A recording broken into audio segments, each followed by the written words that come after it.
I really think that today is the perfect day to have a discussion right now in this time around a fresh start with faith. Honestly, perhaps one of the reasons why it is so confusing, there's a lot of things we could talk about, is because of what I would call circumstantial faith.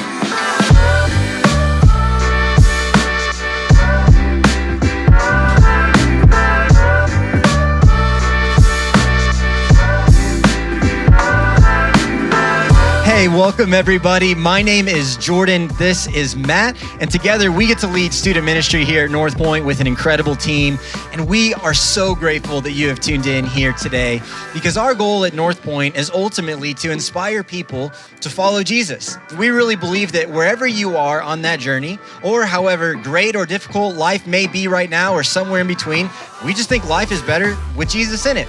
And so look, North Point doesn't just happen one day a week on Sundays. In fact, it never has, but especially in this digital season, North Point is every single day. So make sure you're following us on all of our social media channels. Make sure you're subscribed to our YouTube channel as well. That's gonna be the best way to stay connected and get the full experience that is North Point. Absolutely, and as important as content is during the season, we also believe that community is very important, and that's why we are so excited to be starting something brand new called Meetups, where we're gonna build community around common interests. So stay up to date to that by following all the platforms Jordan just mentioned. Today, we are jumping into part 2 of a conversation we started last week called Fresh Start.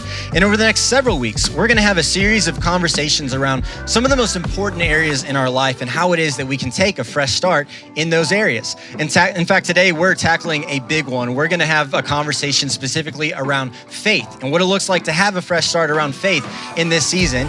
And we're gonna be inviting your doppelganger, Jeremy Edelin, Do you think I look like him? Absolutely. I think everybody does, man. I think you're the only one that doesn't see it. Really? Yeah.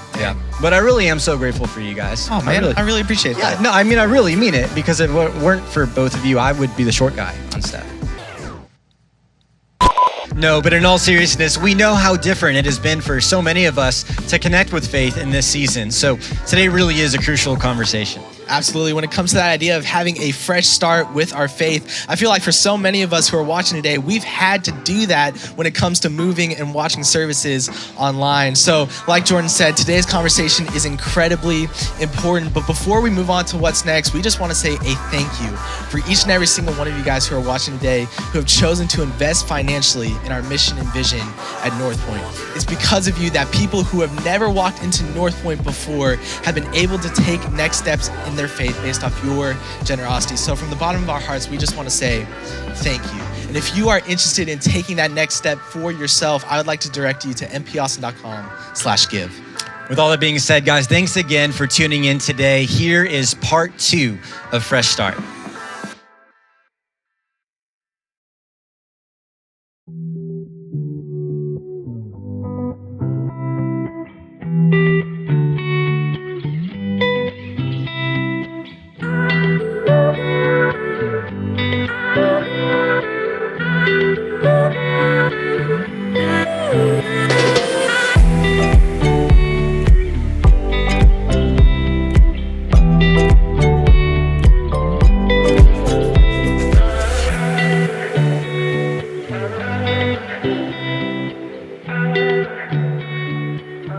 Well, today we are continuing a series of conversations around this idea of a fresh start. And last week we kicked off this series and we said that a fresh start is not simply trying harder, it's not a do-over, it is a complete shift. In fact, we defined it like this. We said that a fresh start is when you start something again in a completely new and different way after being unsuccessful.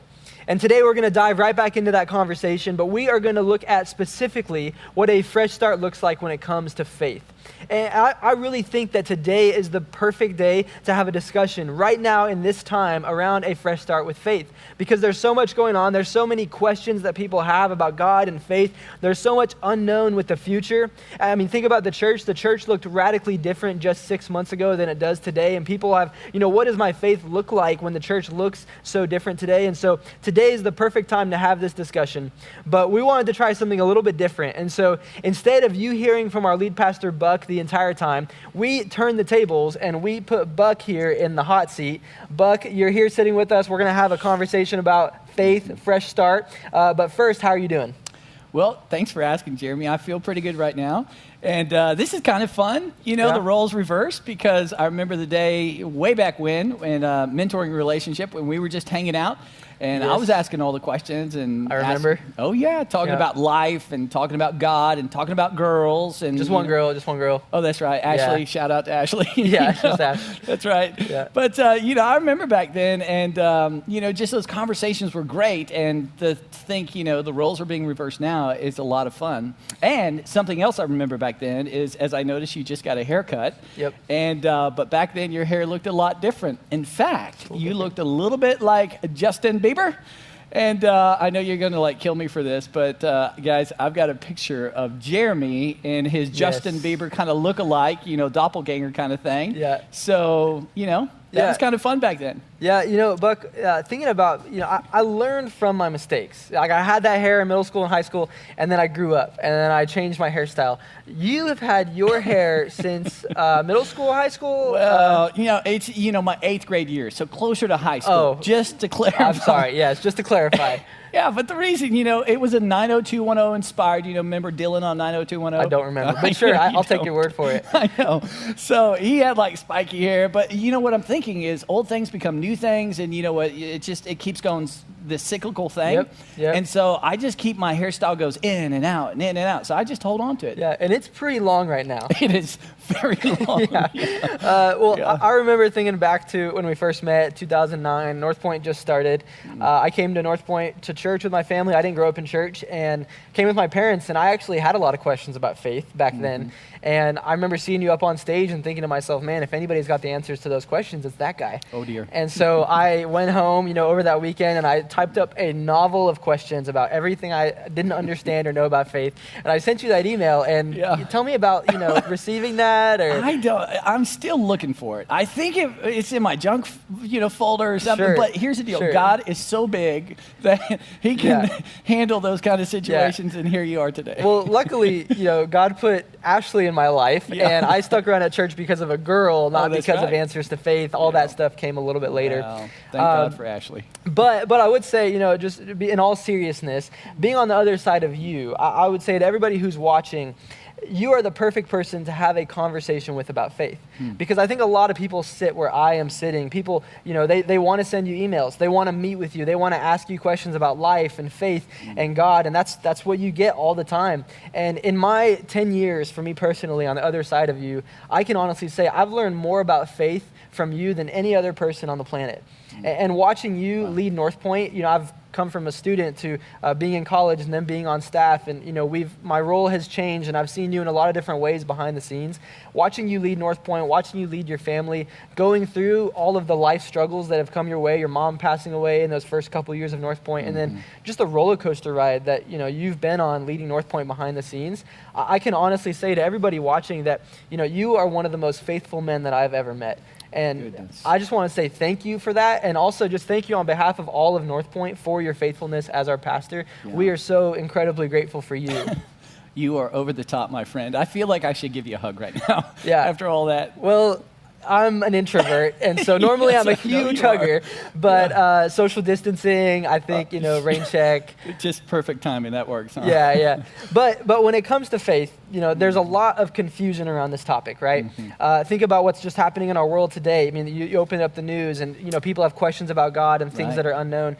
Not only that, but even pre-COVID, people have potentially had experiences with a pastor or a church where they had a question, they wanted something answered, and their answer or the version of the answer they got gave them more doubt than it did actually helping them. I think about being at UT. I went to UT and relatively recently, and being around on campus, just the culture down there, it's very post-Christian, modern society, modern culture, and it just feels like faith is irrelevant. Like it's not significant, it's not important, it's just kind of an old way of thinking. And so there's a lot of confusion around faith. Can you unpack kind of the big reasons as to why we see all of this confusion today? Well, I definitely would agree. I think there is a lot of confusion around faith, and there has been for many, many years. I think right now it's amplified with everything going on. Right. And I think honestly, perhaps one of the reasons why it is so confusing, there's a lot of things we could talk about, is because of what I would call circumstantial faith. And I keep bumping into this over and over and over. And circumstantial faith is that idea that, when circumstances are bad or circumstances are unexplainable or tragedies come our way, maybe we lose a job or lose a loved one or, something with finances or what have you. And when an unexplainable circumstance or hard circumstance doesn't line up with my faith, doesn't line up with what I've been taught about God, what I've read about God, what I've heard about God, his character, his promises, that can create an enormous amount of confusion. In fact, several months ago, I was meeting with this couple, and we were just talking about life, and they were sharing some really difficult things that were going on. And we spent the majority of the conversation just unpacking those, because that was real life. That's being a human. How do you process? They were talking about physical hardships, and they just lost their business, and financial hardships. And so I was just asking them a lot of questions about how are you processing that? And we worked through a lot of those things.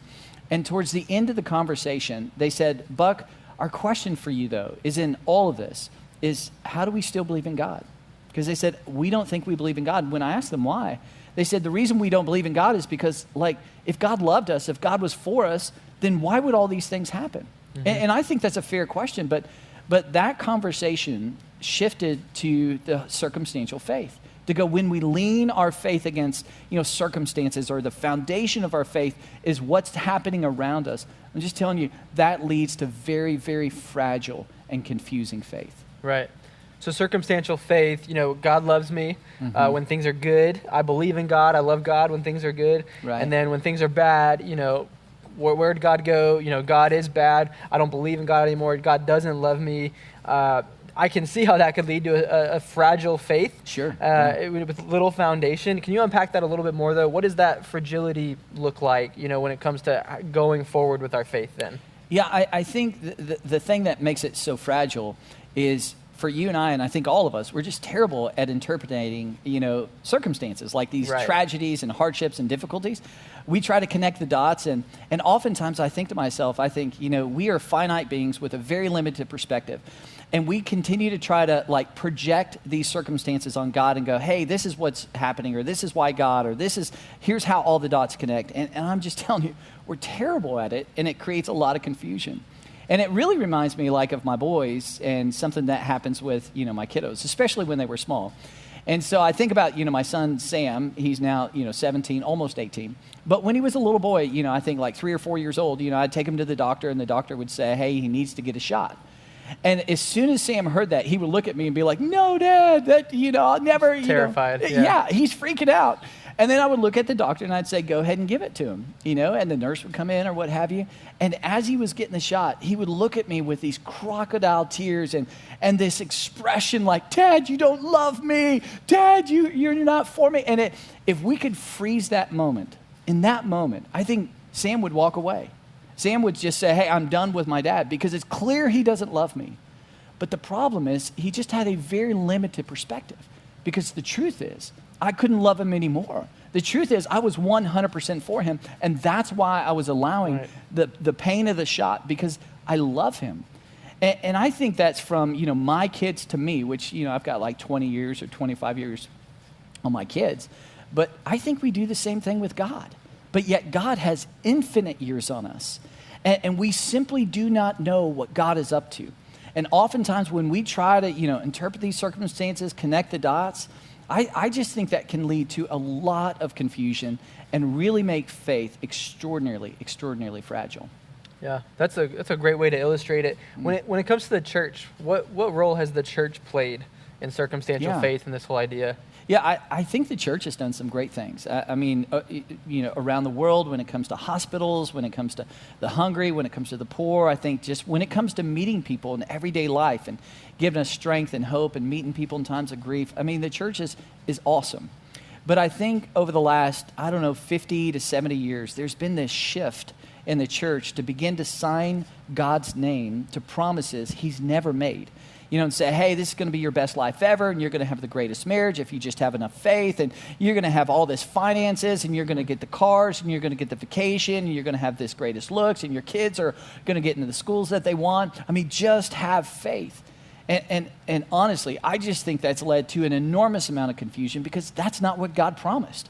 What God promised through his son, Jesus Christ, is Jesus said, hey, in this world, it's a broken world. You're going to have trouble. There's going to be difficulties. But then he goes on to promise, he says, but take heart, I have overcome the world. Like, I'm right here with you. My grace is sufficient. And then Jesus goes on to even teach us that this world is not our home. You know, I think another thing that leads to confusion is we think that this world is our home in terms of like, this is heaven, this is utopia, it should be perfect. But Jesus over and over and over teaches us, no, your home is in eternity, your home is to come. Right. And that's why he says, hey, don't store up for yourself treasure on earth, store up for yourself treasure in heaven, because that's your home to come. In fact, I think one of the greatest passages that captures this is found in Hebrews 13:14, and it's so clear. It says, for this world is not our permanent home. We're looking forward to a home yet to come. Yeah, that's a great way to put it.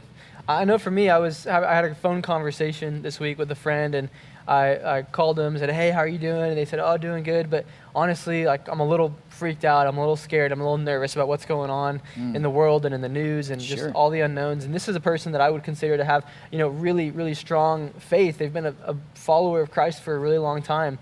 And they said that to me, and I just thought, man, there's that thing, there's that circumstantial faith thing. And they were wrestling with, I'm trying to trust God in this moment as I see circumstances around me. That's so real and so true. And faith can get so confusing there. The other area that I see personally where faith gets confusing is when our behavior kind of bumps into our belief. Like, we go through life and then all of a sudden we face a moral choice, and it kind of contradicts a belief system that we've grown up with, or a set of behaviors within that belief system. And so we're left with this choice of, what do we do in that moment? Do we let go of our belief, or do we behave this way, and what do we do? I had a small group leader in high school who had a huge influence on my life, and I learned a lot of things from him. And he always described it like this, that we tend to put up a smoke screen with faith, and we say, I'm going to believe what I want to believe so I can do what I want to do. Oh, that's really good. Yeah. I love, and I think that's 100% true. I see that, all the time. In fact, I think about perhaps the most honest conversation I've had about faith was several years ago, where I was talking to this guy, and we were eating breakfast tacos, and we were having a very intellectual conversation because he had lots of questions about God and about doctrine and about the Bible and about, why would God allow these things? And it's a great conversation. So we spent about 2 hours. And at the end of this conversation, I looked at him and I just said, so what's holding you back from putting your faith and trust in Jesus Christ at this point? And he looked at me, and it was such an honest moment because he paused and he thought about it, and he said, gosh, Buck, I guess I just want to do what I want to do. And I thought, there it is. That's so honest. Yeah, it is. And I just think, speaking of honesty, I think an honest question we should ask ourselves in faith, and especially if we're considering walking away from faith because behavior, is to ask ourselves, what changed first? Was it our behavior that changed first, or was it our belief? In other words, did we uncover some evidence? And I'm not talking about like one strand of evidence. Hey, I listened to this one podcast. I'm talking about like we did exhaustive research, it uncovered evidence that led us to walk away from our belief. Did that happen? Or is it really what happened first is my behavior changed? And because I now want to do what I want to do, I'm going to go ahead and change my belief and even walk away from my belief because I want to behave the way I want to behave. And I just think that's an honest question to ask ourselves. Yeah, and that requires us to get very objective when we ask those types of questions, right? Yeah. So you think about, confusion with faith when it comes to circumstances, when it comes to our morality. When we take a step back, we get objective, we ask those types of questions, then we turn and look at faith, and we automatically go, okay, well then what is faith? Like, How would you define it? How would you unpack it? Yeah, I mean, we're talking about fresh start with faith. I think that's an important question. Right.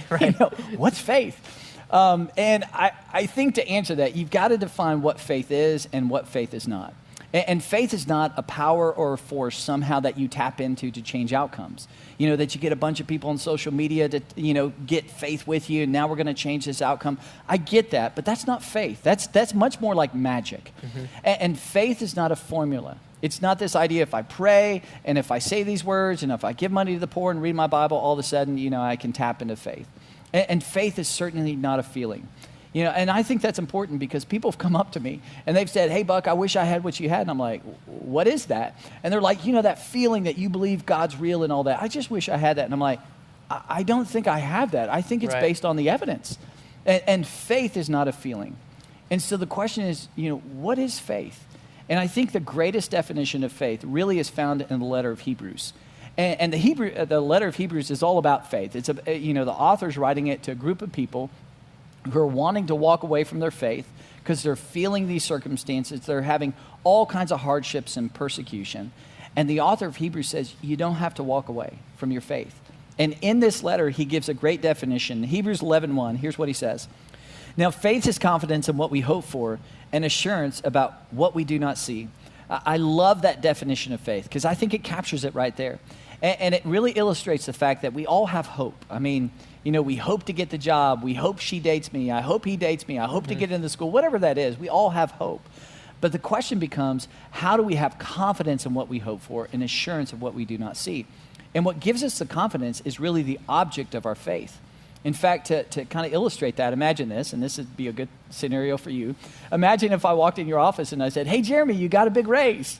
Fantastic. That sounds great. I think you'd go like it's about time, And so what you would do is you would go home and you'd say to Ashley, Buck came in, I'm getting a raise. And knowing you, because you're fairly analytical, you'd pull out your spreadsheets and all your formulas and start plugging the numbers in. And I'd say, we're going to the beach. Here we go. Exactly, yeah. And so, and the reason why is because you have confidence and assurance that what I said, I'm actually going to do. But imagine this. Imagine if I came into your office like 100 times previous to that moment, and I said, you're going to get a raise, but you didn't get a raise. You're going to get a raise, but you didn't get a raise. You're going to get a raise, but you didn't get a raise. When I came into your office this time and said, hey, you're getting a raise, Jeremy, you would have zero confidence and zero assurance. And the reason why is because the object of your faith. And that's important. And here's the deal. Well, the author of Hebrews is talking about this hope that we have. And the hope isn't in like pay raises and all this kind of stuff. The hope he's talking about in Hebrews is really the hope that God is, that God loves us, that God is for us, that we are forgiven, that God is working for the good in these hard, difficult situations, that our eternity is secure with God and we will see our loved ones again. I mean, that's the kind of hope he's talking about that provides meaning and purpose. But what gives us confidence in what we hope for and assurance of what we do not see is the object of our faith. Yeah. I mean, that makes a lot of sense then when it comes to circumstantial faith, when we base our faith on external circumstances, how that lets us down every single time we live in this broken world. That's the object of our faith. Like that doesn't reconcile very well. What then, when it comes to Christianity, do we shift our confidence to? If it's not our external circumstances, it's not, what's going on around us, what then, what does confidence look like? Right. Well, I think the author of Hebrews anticipated that question because he actually answers it in what he says next. So it continues and it says, let us fix our eyes on Jesus. I love the way he says that. The author and perfecter of our faith. And then he gives us why we can fix our eyes on Jesus. He says, who for the joy set before him endured the cross, scorning its shame, and sat down at the right hand of the throne of God. In other words, the reason why we can put our hope and confidence in Jesus Christ is look at his life. Like he lived the perfect life. He died on the cross for your sin, for my sin. And then he ascended to the right hand of God. He did all of that to punctuate the fact that he loves you, that he loves us, and that he's 100% for us.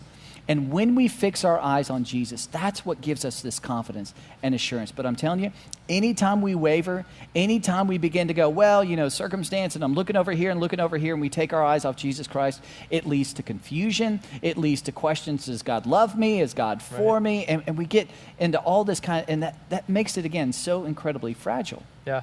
So there are a lot of people tuning in and watching right now, and probably a lot of different areas of faith and where they're at, and if they've been a Christian for a long time or maybe not at all. Mm-hmm. Some people perhaps are looking to have a fresh start when it comes to faith, and it's the first time. It's a brand new beginning for them. Right. For others, perhaps a fresh start is I'm walking back to faith. I walked away a while ago and I'm walking back. Maybe people just feel stagnant or stale because we're not in the building right now, and that was kind of our rhythm before and our relationship with God. What would you say to people in light of all this? Like, what does a fresh start with faith then mean? What does it look like? Right. I love the way you ask that because I do think, in the spectrum of faith, we're all at different places. And I don't mean to oversimplify it, but I really would go back to the person of Jesus. And I would simply say a fresh start with faith begins and ends with the person of Jesus Christ, period. Nothing outside, begins and ends with Jesus. And I think if you're a follower of Jesus Christ and you hear that and you're like, yeah, that's where my faith is, and okay, Buck, but what about? I think you've got to be careful with that, because that may be a telltale sign that you need to bring your eyes back on Jesus, because you're so quick to say, what else? There is nothing else. It is the person of Jesus Christ. And I think one of the greatest catalytic questions we could ask ourselves to begin to genuinely experience a fresh start with faith is, what is my faith resting on? Is your faith resting on, a circumstance? And I think you've got to be honest with this and just go, is my faith going, you know what? If my job is good, if my health is good, if, finances are good, my faith is resting on my 401k, my retirement, my faith is resting on my marriage, my faith is resting on the future of my kids. Whatever that is, I think we've just got to be brutally honest with it and get to the bottom of what our faith is in. And if it's in anything outside the person of Jesus Christ, I'm just telling you, it's going to lead to a lot of confusion, and it will lead to a fragile faith. And eventually, because the pressures of life and, all the pleasure that life, entices us with, odds are we're going to walk away from our faith. But here's the deal. When we fix our eyes on Jesus and we say it's 100% him, that's why I have confidence, that's why I have assurance, it really does lead to that. It leads to confidence to know I'm forgiven. It leads to confidence to go, God, I know you're working in the midst of these hard situations and unexplainable circumstances. It leads to the fact to go, I know my eternity is secure and I will see my loved ones again. And it even leads to the fact to go I have confidence that when I'm looking in this world and seeing all this hardship and difficulty, that we're seeing today, that God still loves us, that God is still right here and God is still good, because my faith is not in all these things here. It's in the person of Jesus Christ. Yeah, that's so good. That's so helpful. I'll never forget when I was in high school and I had this buddy, and we were hanging out one day. We were on the wrestling team together, and it was wrestling period, and so we weren't really doing anything. It was off season, so we were just kind of hanging out. And I remember that day so clearly, because that night I got news that he had passed away. I remember that. And what's just interesting is that, this buddy of mine, he was actually the son of my small group leader that I mentioned earlier before. His name, my small group leader's name was Jeff. And when this happened, I remember, being on the other side of Jeff and his family and watching them mourn and grieve. And I was going through my own process, but that's the most unimaginably painful thing you could possibly go through. And watching them go through that, I just imagine, I was on the other side just going I want to give him space. I don't expect anything from him. And so we had small group during that time, and he wasn't there, obviously, and completely understandably so. But then 4 to 6 weeks later, Jeff shows up and we have a small group session together. And I remember thinking, I don't know if I said this out loud, but I just remember thinking, Jeff, why are you here? You should be with your family. You don't need, we're fine. We're going to be okay. You don't need to do this right now. And I just remember how he unpacked him being there. Was he just said that his faith, even through what he was going through and how painful it was, and he was still right in the thick of it. Even though that was happening, his faith never rested on anything other than the person of Jesus. Right. It wasn't on what was going on in his life and his external circumstances. His faith was on the person of Jesus. And that was the thing that drove him. And that's why he was there in that moment. And it was one of the most unforgettable experiences, being on the other side of him and hearing that. I'll always remember that for my entire life. It was amazing. Absolutely. Yeah. And I know Jeff as well. And I just can't imagine all the emotions and all the questions. But you're absolutely right. When I had personal conversations with Jeff, it was very clear that the object of his faith was the person of Jesus Christ, and he just didn't take his eyes off him. Yeah. And so honestly, I just think when it comes to a fresh start with faith, one of the greatest questions we could ask is, what is our faith leaning against? What have we rested our faith on? What's the foundation of our faith? And when it's the person of Jesus Christ, I think that's where fresh start begins with faith. Yeah. Well, Buck, thank you so much. You're the lead pastor, so you kind of have to be here. But thank you anyways for having a convo about faith. This was really helpful for me. I hope it was helpful for many of you watching. And to wrap up, I want to end with 2 quick things. One, I know, again, we're all at different places when it comes to faith. And some of you perhaps still have big questions, and you're saying to yourself, man, one conversation is not going to do it for me, and that's totally understandable. Or perhaps some of you are going, man, I do believe those things, but I want to take more steps. I want to grow deeper in my faith. If you find yourself in either of those categories, then what I would encourage you to do is this week, make sure to tune in to Overtime. It's going to be out on social media. It's going to be just a continued conversation of things that we would love to talk about, but we didn't quite have the chance or the time to talk about today. So make sure to tune into Overtime. But before we leave, the other last thing I want to do to wrap up is I want to give you an opportunity. Perhaps it's to take a step in your relationship with Christ, or perhaps it's just to be reminded of what is true in your life. Perhaps it's just to, fix your eyes on Jesus, to fix your eyes on God. And ultimately, I want to give you an opportunity to be reminded of the foundation of your faith.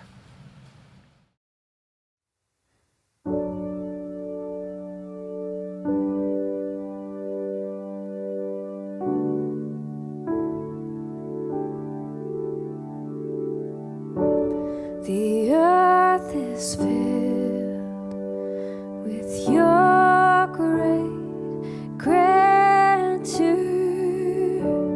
The stars above, they shine for you. The world below responds in wonder, God, and we're all lost in you.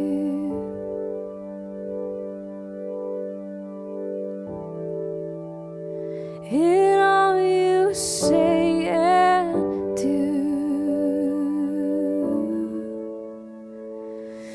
you are worthy of your glory, God Almighty, one Lord, forever in your robes, in honor you're robed with power, God, forever you are Lord, forever.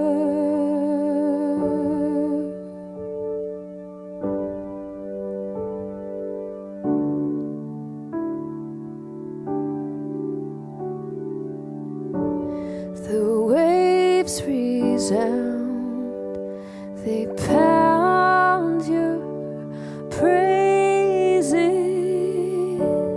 The flowers bloom, they stretch to you. Let everything you've made now praise you, God. Let all creation see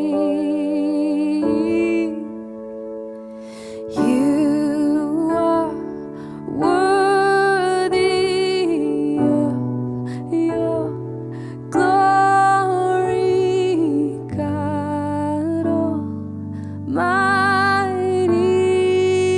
one Lord, forever in your robed, in honor you're robed with power, God, forever you are Lord, forever. Awake my soul.